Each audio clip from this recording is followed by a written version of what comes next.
Ostwald का तनुता नियम पढ़ेंगे। तो जो ओस्टवाल्ड का तनुता नियम, ओस्टवाल्ड का तनुता नियम, ये जो नियम है ये क्या है कि ये लागू होता है दुर्बल विद्युत अपघट्यों पर। मतलब दो प्रकार के विद्युत अपघट्य बताए थे, एक था प्रबल और एक था दुर्बल।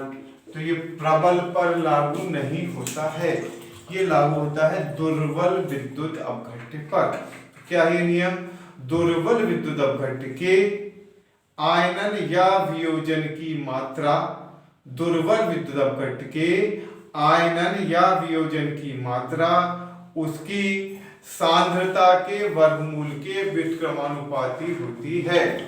सांद्रता के वर्गमूल के व्युत्क्रमानुपाती होती है। किसी दुर्बल विद्युत अपघट्य के आयनन की मात्रा उसकी सांद्रता के वर्गमूल के व्युत्क्रमानुपाती होती है। इसे ओस्टवाल्ड का तनुता नियम कहते हैं। किसी दुर्बल विद्युत अपघट्य के आयनन की मात्रा उसके सांद्रता के वर्गमूल के व्युत्क्रमानुपाती होती है। इसे ओस्टवाल्ड का तनुता नियम कहते हैं। अब इस नियम की व्युत्पत्ति, इसकी व्युत्पत्ति मतलब इसका डेरिवेशन क्या हुआ? माना कि किसी नहीं, पहले हमें फिर एक बार और, किसी दुर्बल विद्युत अपघट्य के आयनन की मात्रा या वियोजन की मात्रा उसके सांद्रता के वर्गमूल के व्युत्क्रमानुपाती होती है। अब इसमें माना कि कोई दुर्बल विद्युत अपघट्य है ए बी, जिसकी सांद्रता है, जिसका V मोल 1 लीटर में घुला है, जिसके V मोल 1 लीटर में घुले हैं। माना कि AB एक विद्युत अपघट्य है, माना कि AB एक दुर्बल विद्युत अपघट्य है जिसके V मोल 1 लीटर में घुले हैं, जिसके V मोल 1 लीटर में घुले हैं। 1 लीटर विलयन में V मोल घुले हैं। AB जो होता है वो ऐसे आयनित होगा, A प्लस और प्लस B माइनस। माना कि इसकी वियोजन की मात्रा या आयनन की मात्रा जो है वो अल्फा है। माना कि इसके वियोजन की मात्रा या आयनन की मात्रा अल्फा है। इसका देखो क्या होगा, ए बी बराबर ए प्लस प्लस बी माइनस, इसके 1 मोल है तो इसके होंगे 0 और 0, ये हो गए प्रारंभ में। माना कि साम्य पर, साम्यावस्था पर, देखो ये हुआ प्रारंभ में, अब आई साम्यावस्था, साम्यावस्था। अब इसमें साम्यावस्था पर ये होगा अल्फा अल्फा और ये होगा 1 माइनस अल्फा। मतलब ये होगा ये होगा, इसके होंगे अल्फा मोल, इसके होंगे अल्फा मोल, और इस मतलब देखो इसके यदि अल्फा मोल वियोजित होंगे तो ये 1 मोल है। हमारे पास यदि 100 रुपए है और जो है 4 रुपए के खुले हो गए तो बचे कितने? 96 रुपए। तो देखो ये 100 रुपए है, 4 रुपए खुले हुए जो छोटे छोटे 2 नोट आ गए अपने 50-50 के, 2 नोट खुले आ गए तो बचे कितने? 96। मतलब कितने? 100 माइनस जितने के खुले हुए वो, तो ये कितना है? 1 है। 1 मोल में से अल्फा घट जाएगा तो बचेगा 1 माइनस अल्फा। अब देखो A प्लस का सक्रिय द्रव्यमान इसमें ये होगा A प्लस का सक्रिय द्रव्यमान, तो ये होगा अल्फा अपान V, ये होगा अल्फा अपान V, क्योंकि B माइनस का सक्रिय द्रव्यमान ये भी होगा अल्फा अपान B, और AB का सक्रिय द्रव्यमान मतलब A प्लस का सक्रिय द्रव्यमान, B माइनस का सक्रिय द्रव्यमान, और ये होगा 1 माइनस अल्फा अपान V। अब इस पर ओस्टबाल का इस पर द्रव्य अनुपाती क्रिया नियम लगाने पर, इस पर हमने लगा दिया द्रव्य अनुपाती अभिक्रिया नियम, इस सामने पर लगाएंगे। पता है आपको K बराबर A plus B minus upon AB, A plus B minus upon AB, जहां K एक स्थिरांक है जिसको कहते हैं वियोजन स्थिरांक, ये कहलाता है वियोजन स्थिरांक, जहां K एक स्थिरांक है जिसे वियोजन स्थिरांक कहते हैं। A प्लस का मान रख दो, B माइनस का मान रख दो और AB का मान रख दिया, तो देखो अब क्या हो गया, K बराबर A प्लस की जगह अल्फा बटे V, B माइनस की जगह अल्फा बटा V है, और बटे AB की जगह 1 माइनस अल्फा अपान V। अब ये पलट जाएगा तो ये जाएगा K बराबर अल्फा स्क्वायर बटा V स्क्वायर गुणित V अपान 1 माइनस अल्फा, एक V से एक V कैंसिल हो जाएगा। अब मैं जो यहाँ का बचा है वो यहाँ कर दे रहा हूं, है एक V से एक V कैंसिल, अगला चाहिए लिख देता हूं K बराबर alpha square upon V 1 minus alpha, alpha square upon V 1 minus alpha. अब माना कि सांद्रता है C मोल प्रति लीटर, तो V बराबर हो जाएगा 1 बटा C, V की जगह रख देंगे हम 1 बटा C, तो हो जाएगा K बराबर alpha square upon 1 minus alpha, और जब इस V की जगह 1 बटे C करेंगे तो ये C ऊपर चला जाएगा, तो K बराबर अल्फा स्क्वायर C अपान 1 माइनस अल्फा।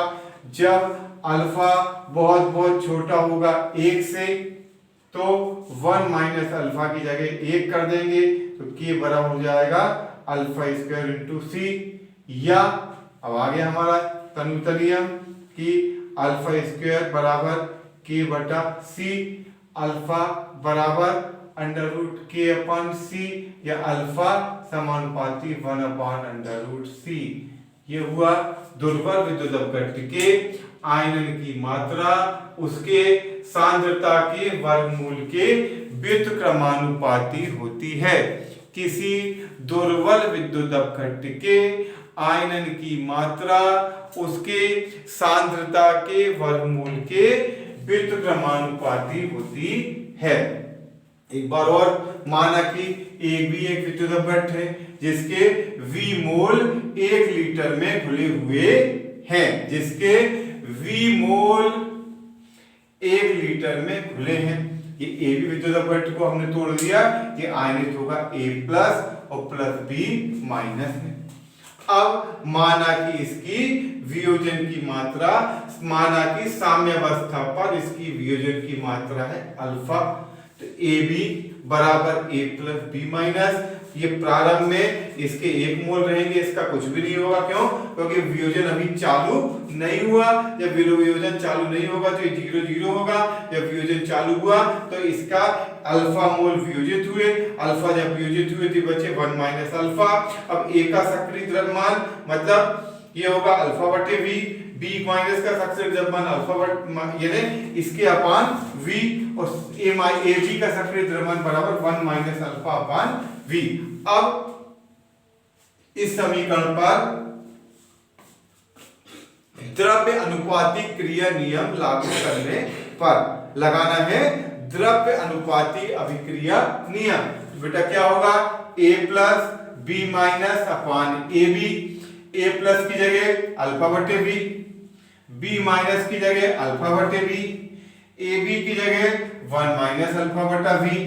इसको चाहो तो इसको थोड़ा और अच्छे से कर ले, यहाँ लगा दे बराबर, यहाँ लिख दे के। अब इसमें पहले आपने पढ़ा होगा कि पहली गुणित चौथी, मतलब ये पहला ये पलट जाएगा तो पहले में चौथे गुणा हो जाएगा, दूसरे तीसरे हो जाएगा, तो अल्फा अल्फा अल्फा स्क्वायर हो गए, वी वी वी स्क्वायर हो गए, गुणज की पलट गया तो ये हुआ वी और ये हो गया 1 माइनस अल्फा, एक वी से एक वी कैंसिल हो गए तो के बराबर हो गया alpha square upon V into 1 minus alpha.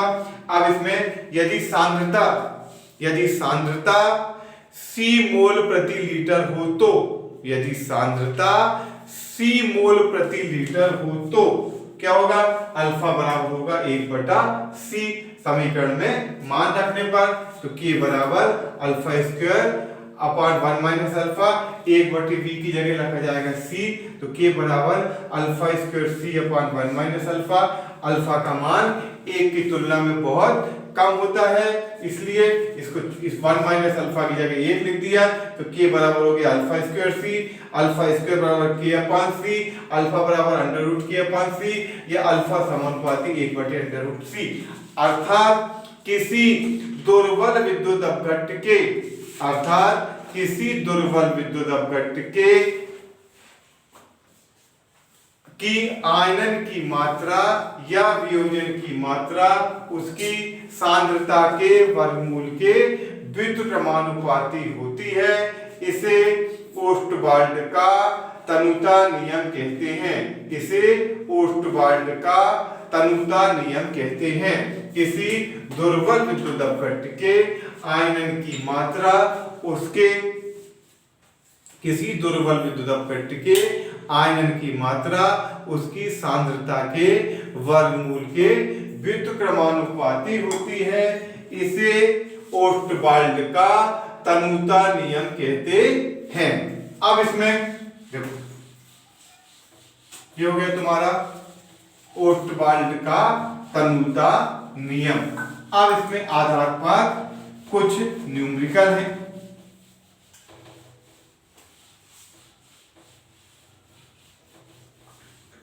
तो जैसे माना कि ए बी कोई दुर्बल विद्युत अपघट्ट है, इसका वियोजन स्थिरांक के बराबर 2.5 गुणित 10 के ऊपर ऋण 7। इसका वियोजन स्थिरांक 2.5 गुणित 10 के ऊपर ऋण 7 है। इसके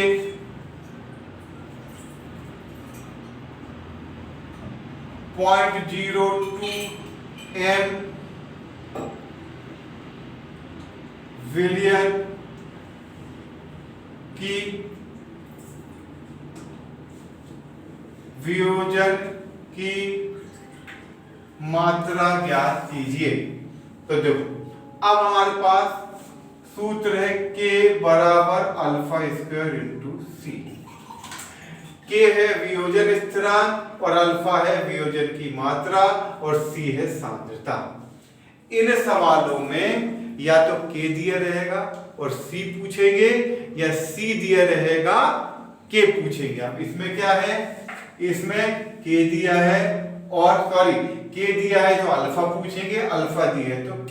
अब k दिया है कितना, देखो k बराबर 2.5 गुणित 10 के ऊपर ऋण 7, c बराबर 0.02 m और अल्फा बराबर क्वेश्चन मान रख दिया। तो k 2.5 गुणित 10 के ऊपर ऋण 7 बराबर अल्फा स्क्वायर इंटू 0.02। तो अल्फा स्क्वायर बराबर 2.5 गुणित 10 के ऊपर ऋण 7 बटे 0.02। ठीक है, अल्फा स्क्वायर बराबर 2.5 गुणित 10 के ऊपर ऋण 7 गुणित 100, ये हो गया 2/100, ये हो गया 2। ठीक, अल्फा स्क्वायर बराबर 2.5 गुणित 10 के ऊपर ऋण 5/2, 2.5 गुणित 10 के ऊपर ऋण 5, ऋण 7 है, 100 कम हुआ ऋण 5 गुणित 2, या अब देखो इसका हमें वर्गमूल निकालना है, तो इसको 10 के ऊपर ऋण 5 के करो, 10 के ऊपर ऋण 6, तो ये 25 गुणित 10 के ऊपर ऋण 6/2, 2.5 को कर दिया 25, तो 25 गुणित 10 के ऊपर ऋण 6, तो अल्फा स्क्वायर बराबर 2 एकम 2, 2 दूनी 4, 2 पंच 10 गुणित 10 के ऊपर ऋण 6, अल्फा बराबर ये अगर 10 के ऊपर ऋण 6 का वर्गमूल 10 के ऊपर ऋण 3 और 12.5 का 3 और 4 के बीच में, मतलब 3 पॉइंट समथिंग इंटू 10⁻³ मतलब 3 गुणित 10 के ऊपर ऋण 3 ये हुआ। अब इसका एक और न्यूमेरिकल, एसिटिक अम्ल के 0.02 m विलयन का वियोजन स्थिरांक, एसिटिक अम्ल के 0.02 m विलयन का वियोजन स्थिरांक 1.8 गुणित 10 के ऊपर ऋण 5 है, तो इसकी आयनन की मात्रा ज्ञात कीजिए। एसिटिक अम्ल के CH3COOH के 0.02 m विलयन का वियोजन स्थिरांक कितना है, तो अल्फा निकालना है। सूत्र K बराबर alpha square into C, alpha का मान ज्ञात करना है, K का मान है 1.8 गुणित 10 के ऊपर ऋण 5 और C का मान है 0.02। ठीक, अब मान इसमें रख दिया तो K हो गया 1.8 गुणित 10 के ऊपर ऋण 5 अल्फा स्क्वायर और गुणित 0.02। ठीक है, तो K बराबर अल्फा स्क्वायर इंटू C, तो अल्फा स्क्वायर बराबर 1.8 इंटू 10⁻5 अपॉन 0.02, तो अल्फा स्क्वायर बराबर 1.8 इंटू 10⁻5 ये 2 और ये 100 2/100 ऊपर गया तो ये हो गया 100, तो अल्फा स्क्वायर बराबर 2 से कट गया ये 0.9 गुणित 10 के ऊपर ऋण 3, ये 100 घट गई तो ये हो गए 5 की जगह हो गए 3। अब देखो, अब इसका वर्गमूल चूंकि निकालना है तो हम क्या करेंगे, इसको एक संख्या इसकी ऋण की बढ़ा दो, तो 9 गुणित 10 के ऊपर ऋण 4 कर दो, मतलब इसमें 10 का गुणा किया और 10 का भाग किया, गुणे से ये 0.99 हो गया और जब भाग हुआ बटे 10 उससे ऋण 3 ऋण 4 हो गया, तो अल्फा बराबर बचा 3 गुणित 10 के ऊपर ऋण 2, इसका वर्गमूल लिया तो 9 का वर्गमूल 3 और 10 के ऊपर ऋण 4 का 10 के ऊपर ऋण 2, तो ये हो गई तुम्हारी। हम जो सवाल देखे उनमें या यदि इसमें हमने K दिया है तो अल्फा पूछेंगे और अल्फा दी है तो K तुमको इसका ज्ञात करना होगा। तो ये हो गया तुम्हारा ऑस्टवाल्ड का कनुता नियम और इसके न्यूमेरिकल। अब इसके बाद जो है कल हम अम्ल क्षार अवधारणा पढ़ेंगे।